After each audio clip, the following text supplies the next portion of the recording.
Disassembly of the ACR ambi charging handle. First, gotta clear the rail space that covers the hole. With that out of the way, move the handle until top of the pin is in line with the hole, and then flip the gun upside down.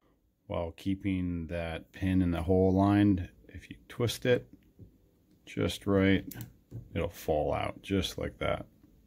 You may have to grab it from upside down so you can see it. Get it out until the pin drops. Next, you have to drift one of these pins out. It doesn't matter which one, it'll come out either way. Use a punch and a brass hand. With that out, one of these should pop right off. You should be able to pull this all the way out. And now, charging assembly is free. Flip it upside down, push it out towards the back of the receiver.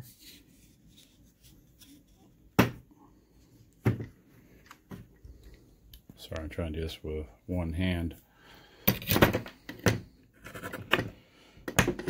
So the pin's not in the way. Keep pushing this out. It'll come out the back end. Installation of this is just opposite. The spring is free, so be careful not to lose it.